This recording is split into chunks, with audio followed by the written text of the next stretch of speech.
the world watches with admiration as the world's largest democracy charts its future path. Because the outcome of decisions made by 1.3 billion people resonates around the globe. This is especially true for Europe. As vibrant democracies, India and the European Union share fundamental values and common interests. Together, we believe in each country's right to determine its own destiny. Together, we believe in the rule of law and fundamental rights.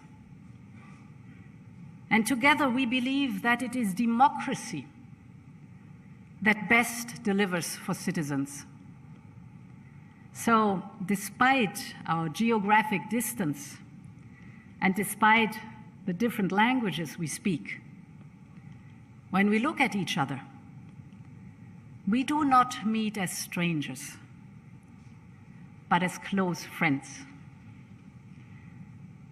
Democracy was born more than 2,000 years ago in Europe, but today its largest home is India. For the European Union, strengthening and energizing its partnership with India is a priority in this upcoming decade. Both our economies thrive in a world of common rules and fair competition. And we share the same interests in safe trading routes, in seamless supply chains, and in a free and open Indo-Pacific. Both our regions are driving forces in the digital revolution, and this makes us natural partners in setting global standards to make sure that the rules of the analog world also count in the digital domain. And of course, both India and the European Union are key in the transition to a more sustainable and green future for our planet. So we must pool our strength in the fight against climate change. It's so urgent. And this is our common responsibility, not only towards the global community, but mostly towards the next generation. However, our values are not shared by everyone. We all see the rising challenges to our open and free societies. This is true for the technological and the economic domain, but it is also true for security. The reality is that the core principles that underpin peace and security across the world are at stake, in Asia as well as in Europe.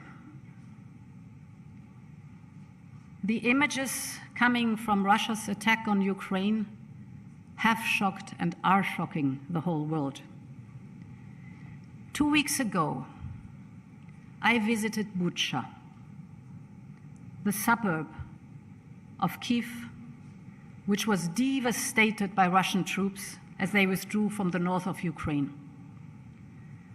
I saw with my own eyes the bodies lined up on the ground. I saw the mass graves. I listened to survivors of atrocious crimes the Kremlin soldiers committed. I saw the scars of bombed schools and resident houses and hospitals. These are severe violations of international law, targeting and killing innocent civilians, redrawing borders by force, subjugating the will of a free people. This goes against core principles enshrined in the UN Charter. In Europe, we see Russia's aggression as a direct threat to our security.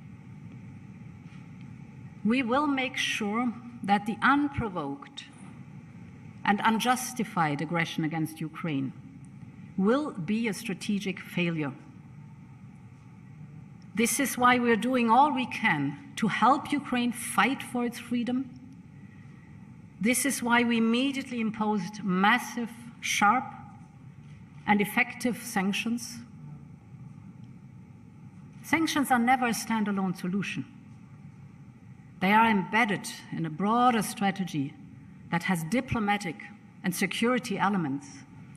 And this is why we have designed the sanctions in a way to sustain them over a longer period of time, because this gives us leverage to achieve a diplomatic solution that will bring lasting peace. And we urge all members of the international community to support our efforts for lasting peace. And if we consider what it means for Europe and Asia, that Russia and China have forged a seemingly unrestrained pact, they have declared that the friendship between them has no limits, that there are no forbidden areas of cooperation.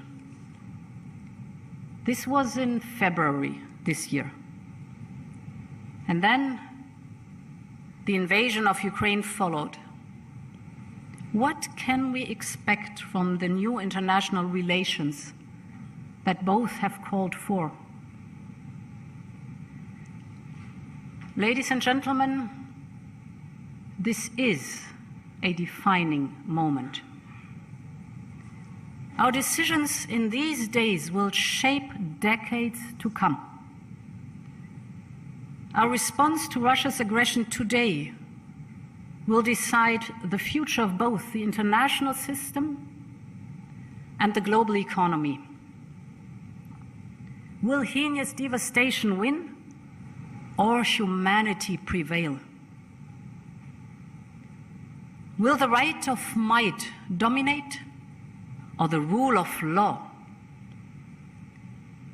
Will there be constant conflict and struggle, or a future of common prosperity and lasting peace? What happens in Ukraine will have an impact on the Indo-Pacific region. It already has. Countries battered by 2 years of COVID pandemic must deal now with rising prices for grain, energy, and fertilizers as a direct result of Putin's war of choice. Thus, the outcome of the war will not only determine the future of Europe, but also deeply affect the Indo-Pacific region and the rest of the world. For the Indo-Pacific region, it is as important as for Europe that borders are respected and that spheres of influence are rejected. We want a positive vision for a peaceful and prosperous Indo-Pacific region. The region is home to half of the world's population and 60% of the global GDP. Our vision is that the Indo-Pacific region remains free and open and becomes more interconnected, prosperous, secure, and resilient, with an open and rules-based security architecture that serves all interests. To this end, we will deepen our engagement with our partners in the region, including ASEAN. On China, we will continue to encourage Beijing to play its part in a peaceful and thriving Indo-Pacific region. The relationship between the European Union and China is simultaneously strategically important and challenging. All at once, China is a negotiating partner, an economic competitor, and a systemic rival. We will continue our multifaceted engagement we will continue to cooperate on tackling common challenges, and we will protect our essential interests and promote our values. And on this foundation of engagement in the Indo-Pacific region, we seek to build a new common agenda for the 21st century. One major item on this agenda is the need around the world for massive investment to overcome the fallout of the COVID pandemic and to modernize their economies. And as a consequence, some countries have been forced to take unsustainable offers. They face a situation where they do not fully control their own infrastructure, be it seaports or airports, be it bridges or railways. But investments in our future should never come at the expense of a country's independence. Throughout the 2020s, developing Asian countries will need to invest more than 5% of their gross domestic product to meet the infrastructure needs of their own fast-growing economies. This means globally over $1.7 trillion per year. The needs are massive, but so are the opportunities. This is why we have introduced Global Gateway. Global Gateway is Europe's vision for investment in clean and sustainable global infrastructure. Global Gateway will enable up to 300 billion euros to support major infrastructure priorities around the world. From clean energy to digitalization, you name it, our offer will be transparent and values-driven.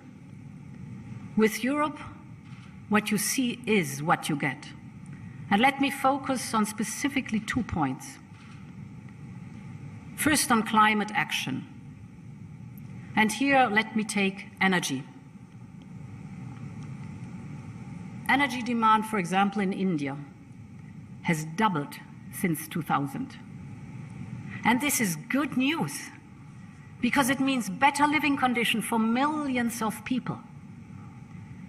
Over the next 20 years, India will need an additional energy capacity that is equal to the entire European energy consumption, additional. So the question is, will this energy be clean? Or will it poison our air that we breathe? Will the energy be renewable and homegrown? Or will it increase our dependency and allow for blackmail in the future? I was very glad, Prime Minister, to hear that you declared that India will be energy independent before it celebrates its 100th birthday of the country's independence in 2047.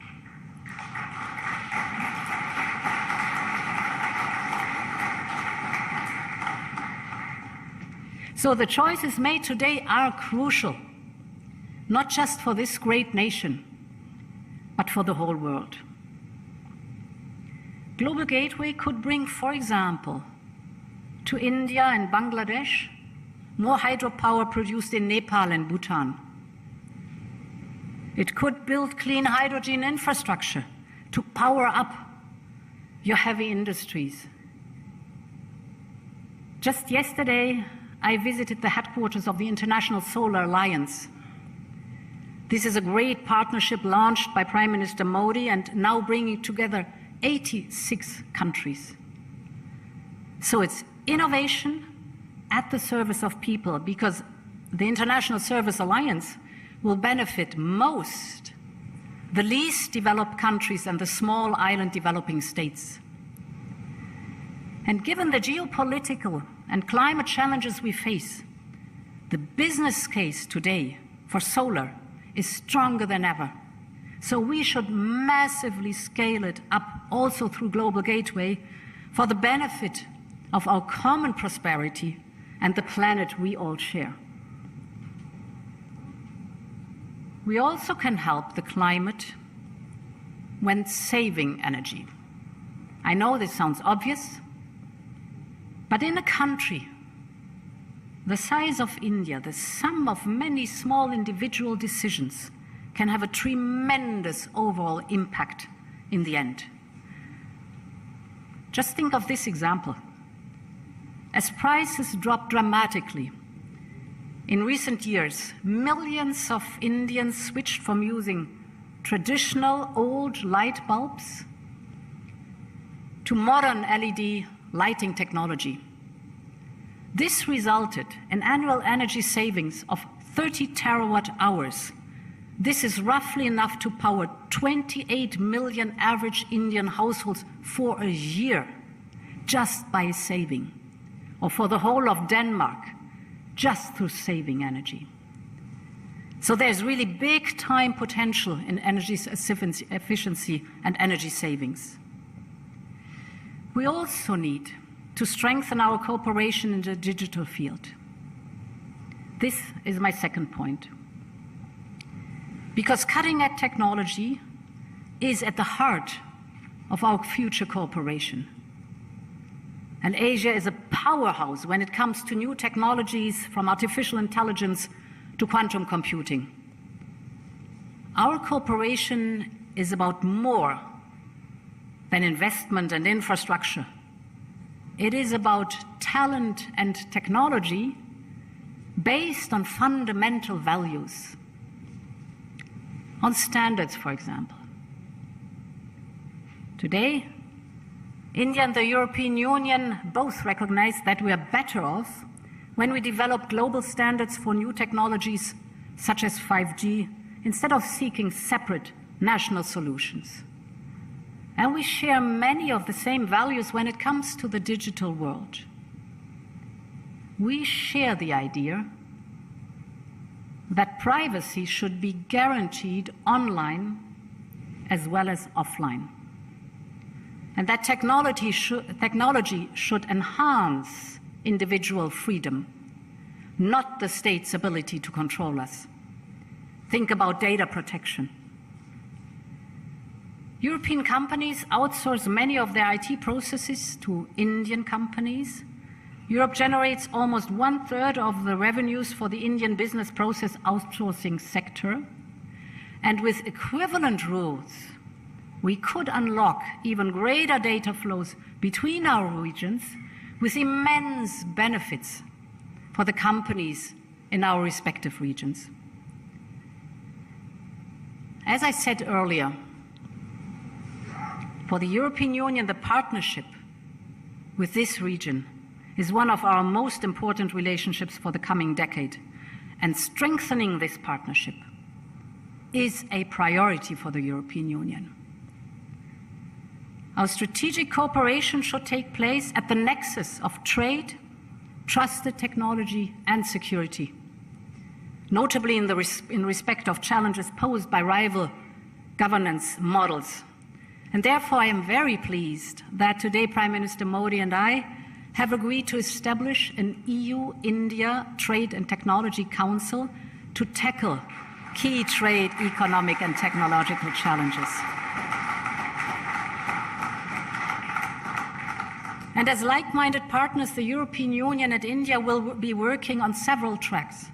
We have launched negotiations on a free trade agreement, as well as on investment protection and geographical indications. For Europe, this is a strategic investment in our partnership with India.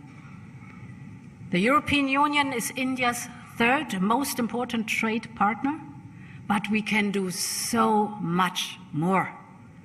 Our trade is far below our potential, both for Indian and European goods and services. So this deal will bring new technologies, new investment, an unprecedented integration into shared value chains. We are the two largest democracies in the world, and together we have a lot to give for the benefit of the people. Ladies and gentlemen, we are living indeed in a terra nova, as the title of this year's Raisina dialogue suggests. We all have to choose whether we want a terra nova to be wild, dangerous, and an unlivable place, or a better home for all humankind. I am convinced that democracies will have a crucial role to play in defining the world of tomorrow. I want Europe to be a partner for Asia in shaping this new world, a world of independent, yet interconnected countries, working together for a more prosperous and peaceful world, working together for the benefit of humankind. Thank you very much for your attention.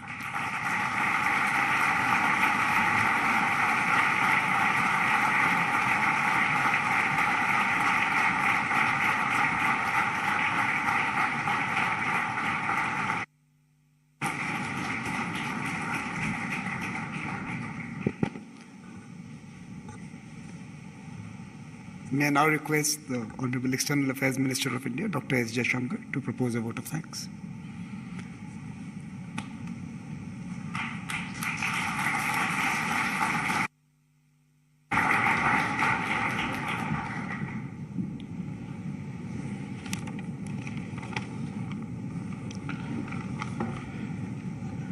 Prime Minister Shri Narendra Modi ji, President von der Leyen, Excellencies, ladies and gentlemen.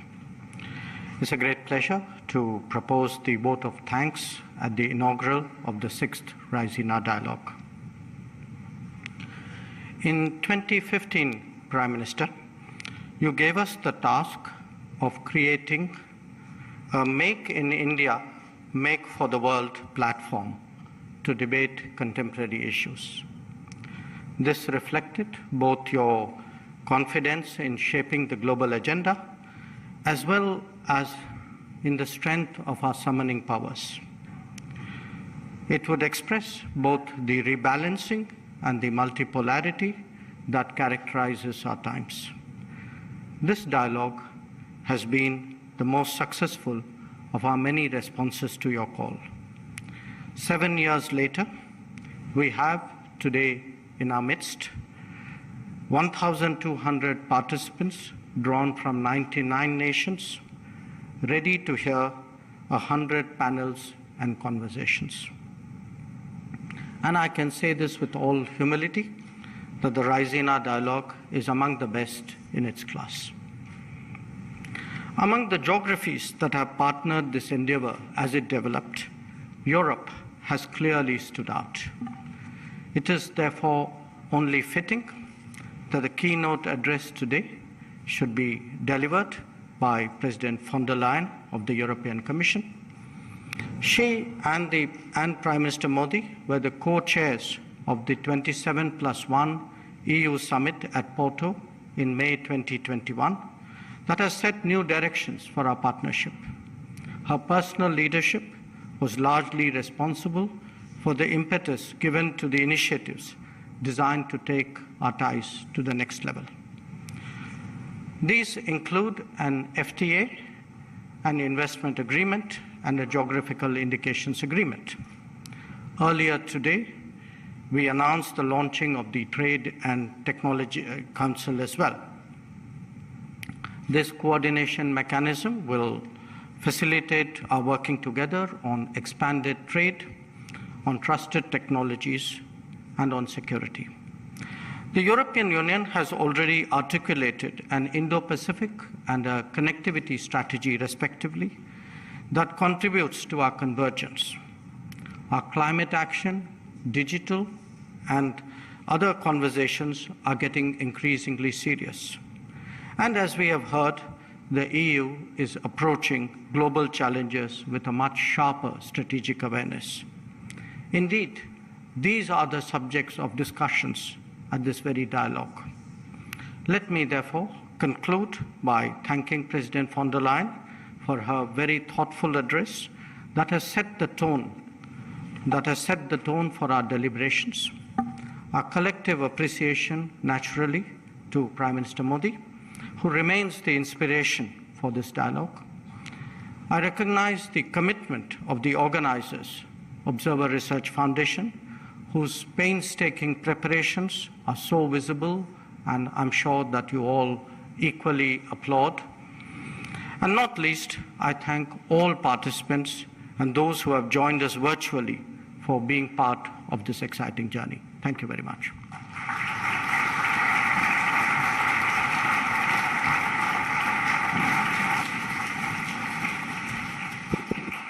So this brings us to the